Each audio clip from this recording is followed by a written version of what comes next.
Ja ću vam, imam vremena pročitati radi Ante Deura i Josipa Đakića i Šašlina. Ante, dobro slušaj.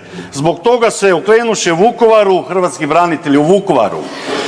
To su hrabri domoljubi, pod navodnicima, vadili djecu iz majčinih utroba, nizali lančić dječjih prstića, silovali srpske žene i devojke, odsecali glave, vadili oči, spaljivali ljude, radili sve ono što samo bolesni um može smisliti. Srbi su morali da unište Sotonu. Ante Deur, Josip Đakiću, ministre Fuchsu, predsjedniče Sabora, Andrej Plenkoviću, zar vas nije sramota? Ta žena je dobila nagradu za najučiteljicu Hrvatske. Sramotno, Hrvatska, kuda ideš? Ne morate vikati tako, kolega Sačić, možete to i mirno.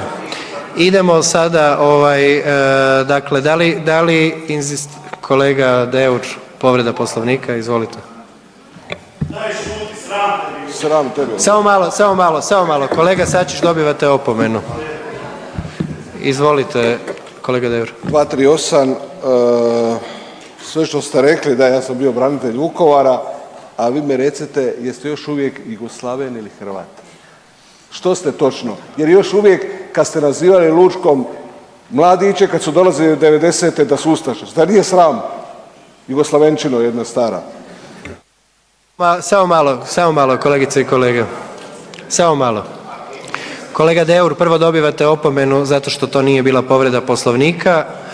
Drugo, uvrijedili ste kolegu koji je isto tako bio uvrijedio i neke od nas prije nego što ste vi tražili povredu Poslovnika.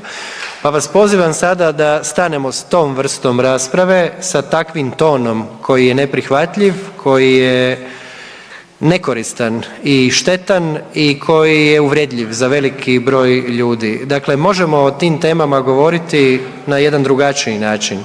Bez strasti, bez uvreda i teških riječi. Ako postoji neki fenomen koji vam nije prihvatljiv u društvu, možete to izreći na sasvim drugačiji način nego što to činite.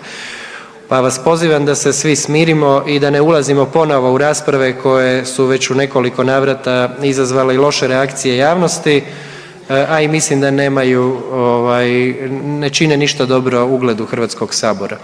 Izvolite, kolega Sačić, povreda Poslovnika. Hvala, gospodine predsjedniče. Naravno da ćemo poslušati glas razuma, ali prijavljujem povredu Poslovnika, članak 238. Iako je izlično sa takvom osobom moguće diskutirati u javnom prostoru, čovjekom koji je, zahvaljujući braniteljskoj tuzi i šatoru, lansirano najviše visine političke zbilje, danas šuti gromoglasno o svemu zašto se tada zalagao. On je jedna moralna ništarija i najbolje bi bilo da ga vi iz HDZ-a izolirate, da vam ne šteti. Kolega Sačiću, sad sam pozvao da se ne vrijeđamo. Vi ste sada uvrijedili čovjeka i upotrijebili jedan izraz koji je neprimjeren, dakle dajem vam opomenu, to vam je druga opomena.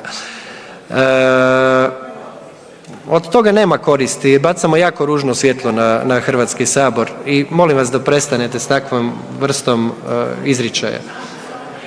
Kolega Deur, povreda Poslovnika. 238, poštovani predsjedniče. Poštovani gospodine Sačiću, ja kao hrvatski branitelj i kao mlad čovjek nema se čega sramiti u svojoj domovini.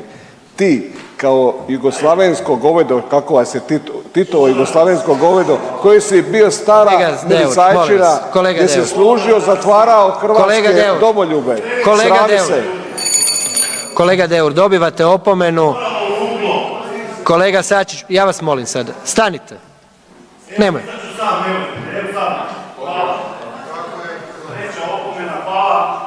Ne, niste dobili treću opomenu, ne znam zašto sad tu inscenirate. Šta radite teatar? Ajde, sjednite na mjesto.